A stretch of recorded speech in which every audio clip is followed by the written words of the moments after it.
FPL Gameweek 33 transfer plans. Yes, my free hit is active, so we're going to take a look at what my squad looks like, as well as just do a quick review on how I'm doing so far in Gameweek 32, and then touch on a few questions that you guys have going into Gameweek 33. So without further ado, let's get into it.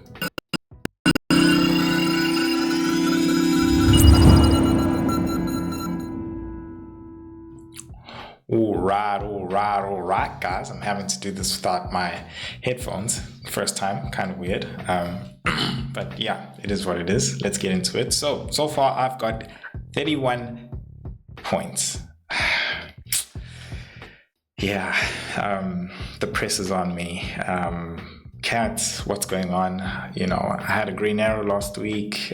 This week, I've got two more players left, Evanilson and Semenyo, and they are huge differentials. So quite frankly, I'm really hoping that they come through for me today. Honestly, Evanilson's been doing so well. Semenyo's well stepped up in the absence of Patrick. I almost said Patrick Clifford, Justin Clifford. So really hoping for the best over there. I think they will really determine how my game week goes, because the rest of the double game weekers, quite frankly, are like, you know, the same, except for Eze, who is also my other differential. So we'll see. I think today is going to really define my game week. It is a huge red, so I think if, of course, Evanilson, Semenyo and Eze do pull up some more numbers, it can turn into a small green arrow. I am gutted by the 14 points on the defense over there, but then again, like, should I be hard on myself? He's lost on my bench, so I wasn't even like considering him anywhere. I was, you know, I thought to myself, okay, it's Tottenham, you know, and they definitely focusing on Europe, so you know, they might have a rotated team. It's somewhat rotated. So I was like, but no way did I think that Aït-Nouri is going to go and score a goal and assist. Like, no way, bro. No way. Aït-Nouri in my head is like thinking towards game week 34. No way like here, you know. And of course, I had him in that other game week as well, which he did well. But it is what it is. I do wish I had that 14 points, of course. And like with Guardiola there, which was like the thought between him, Kirkes, and Aït-Nouri, I was like, well, you know, they're going to be playing a weekend Crystal Palace, with, you know, with Gehi not there, being there in the back, and sometimes, you know, defensive quality not being there, you know, it means they're going to be facing attack after attack, so they might not even have time to attack. So I thought Guardiola might just be the best defender to have, and just, you know, fine, City can keep a clean sheet, which they've been doing in the past 2 game weeks. I was like, cool, I'll keep rolling him, but I'll play Becker, who I thought as well would get a clean sheet against West Ham, but on goal, it is what it is. I mean, that's FPL for you. There were like not much clean sheets to go around. Of course, Southampton decides not to score against Aston Villa. And then, yeah, poor Nottingham Forest, guys, I did concede as well. So yeah, it's one of those game weeks, guys, one of those game weeks, but we look ahead. So let us get into our game week 32 transfer plans, more so the free hit. And before we do that, what I'd like to do is ask you guys to please hit that subscribe button. It really goes a long way to supporting the channel. If you guys are loving the content, I'm here every week bringing you guys some tips and what I'm doing with my team as well. So really would appreciate it. And all of you guys who already subscribed, get in. Cool. So let's start off with the most important question: triple captain. Who are we going to be triple captaining this game week? And I say that for those who will be activating their triple captain. I think right now it is obvious that Mamouche is far ahead.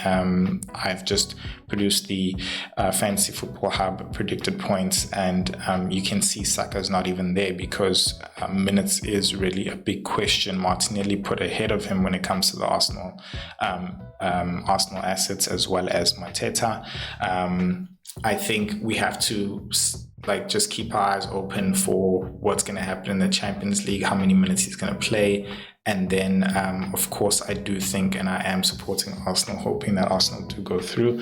And if that is the case, then, that could be another question as to, is he going to really be rested as well throughout that double game week? How many minutes he's going to play? Because we all want a 180-minute Saka. But nonetheless, I would just put it on Mamouche at the moment.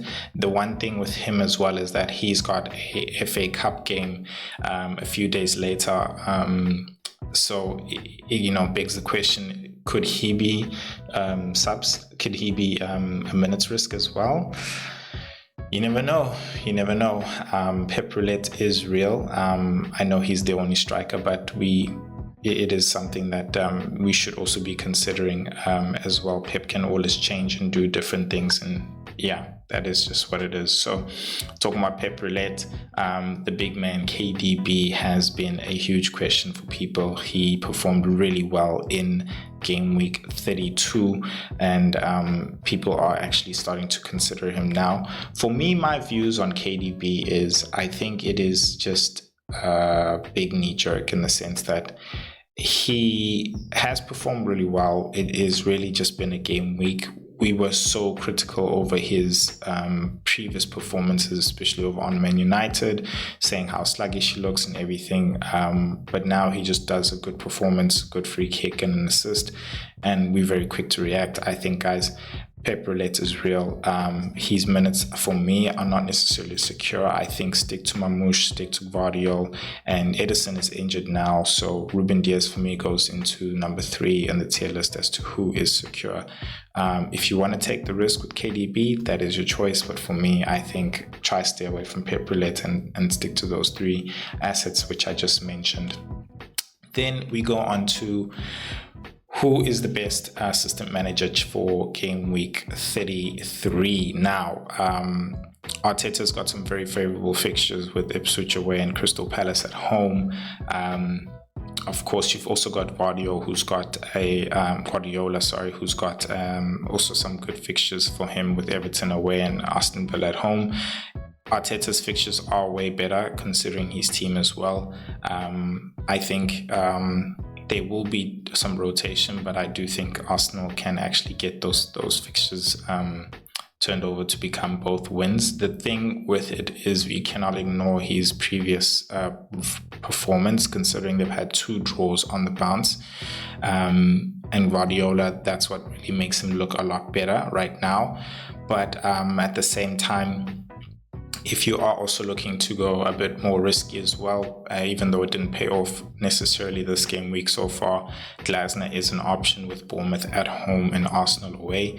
And I say that because with Arsenal having had those 2 draws, that Crystal Palace versus Arsenal second game is starting to look a lot better. So Glasner is really an option, and with Crystal Palace also playing Bournemouth at home, I definitely think they can actually snatch a win there as well. So Glasner is really a huge option there. If I was to put it into my order, I would say I would actually put Glasner first, Guardiola second, and Arteta third, just because of Arsenal's performance recently in the actual league. Yeah. Now, going on to my free hits, what I've done for you guys over here is I have also put a comparison graph to compare my free hits to the Fantasy Football Hub's AI, and that is honestly one of the great tools that they actually have there in the Fantasy Football Hub. If you really want to try it, which is also a great time to do it in Chip Strategy, really, you can grab the link in the description and you can get a 7-day free trial, and you can also get 30% off with that link in the description, so that if you are not happy, then you can decide not to follow through with it. But if you do, at least you know you get 30% off. Amazing tools, comparison tools, just like the ones as well with the points predicted that I just showed you for the assistant managers, to help you decide which are the best assets for that game week and looking forward as well. Now, let's take a look at my free hit team. In goals, I have started off with David Raya. What I've done with the free hit team is I haven't necessarily invested a lot on the bench. So when it comes to the goalkeeper, I got, I believe, a Cahill from Bournemouth. Yeah, Cahill goalkeeper from Bournemouth. I might be wrong, but Anyway, it's a 3.9 budget keeper, so really don't care much about him. Just investing a lot into the team. As we mentioned before, David Raya's got some good fixtures with Crystal Palace at home and Ipswich away. Definitely sure he's going to be playing. So I think they can definitely get some. They've been. This is Arsenal, man, bro. They've just been so leaky, bruh. Great defensive numbers, and then boom, goal. And the funny thing is, I don't have them in my initial squad, and that's why I don't have them. But I just have to have the faith right now. He's way better, honestly, than the options. And I say, the options being Martinez and Ortega right now. I just feel like there's going to be goals in there. And I just feel like if there's any goalkeepers that can keep a clean sheet in both game weeks, I feel like it's Raya. That's just me. All right. Going into the defense, we've got Saliba there. Same case, I think, honestly, as Raya, short in for minutes. And then, as I mentioned there, when it comes to the people who are short in for minutes, when it comes to Man City, you've got Guardiola and Ruben Diaz. Now, again, when you look at it, and this is what I was really doing, is like, okay, cool. Who do I think is really going to be able to grab some clean sheets here? And I look at that Everton game for Man City, and I feel like there's a place where they can grab a clean sheet. And so that's why I wanted to also go in double Man City there, also because we're just not sure really when it comes to the other Man City assets, and I say this in the midfield. So I think you can already guess who one of my strikers are. Of course, spoiler alert, Marmoush. So it only makes sense that I pick the best defense there. And there is a thought that, if I'm picking a free hit, the best team for Gameweek 33, are there any single game weekers who could be, in contention for, the spots here? Now, for me, I straight away go to the Liverpool versus Leicester game, and I feel like fine, Leicester did start scoring in this previous game week, but I feel like Liverpool can actually keep them out, be it even away to Leicester. So the Liverpool defense are players which I do see there, and funny enough, I actually have them on my bench here. So they are assets I have considered actually bringing in as great double game week, great single game week assets there. Now that is the defense. Let's go into the all-important midfield. So I've got Ismail Assar, Eze, Saka, and Rodgers. I'm playing a 3-4-3, and I think Rodgers is obvious. The man wasn't even rested against Southampton, so it makes it obvious that he's not even going to be rested in this double game week as well. Saka is really nothing but a hope. I think it is two great double game weekers, and you're definitely not going to leave him on the bench. There are some spacing between this double game week and him playing again in the Champions League again. The reason why I do like playing Saka there as well is because Crystal Palace themselves might find themselves in a situation where they might want to rotate, considering that they are also going to be playing the FA Cup. So that being the last game there on Wednesday before they play again in the weekend, you might find that you'll have a weakened Crystal Palace, and also Arsenal will be playing a lot later the next week. So there is a huge space there for Arsenal to and Saka will need his actual fitness kept up. So I feel like that's a game in which Arsenal can capitalize in if they do find themselves playing a somewhat rotated Crystal Palace, and I'd rather love Saka to be in that game, really. So that's what I've got him there for. Crystal Palace, having mentioned that, is what really I'm afraid of when I talk about that rotation, and that goes for all the people playing, all the teams, and that's Man City, Aston Villa, and Crystal Palace playing in that semi-final, really, for the FA Cup. The rotation there specifically more so on Crystal Palace and Aston Villa, and that's why you'll find I've only got Rodgers there instead of thinking about a Rashford or even Asensio. I did think about having both of those two players in there, and it's really going to come down to looking at who plays in this fixture against PSG during the week, and seeing the substitutions, checking out the minutes, and then looking at the previous lineups as well and seeing how the rotation had worked in that as well. I think we've got a very good track record, or should I say sample size, to see who should be playing, who shouldn't be playing. Ollie Watkins as well, being managed in his minutes, considering he has somewhat of an injury that he's also nursing, and that's why we've got Rashford playing ahead of him right now. And I heard Unai Emery saying that Rashford is also first on penalties, is his penalty taker. So that's why for me, when I look at who are the real triple assets for Aston Villa that I like, or let's just say the assets. I like Rodgers, of course, number one.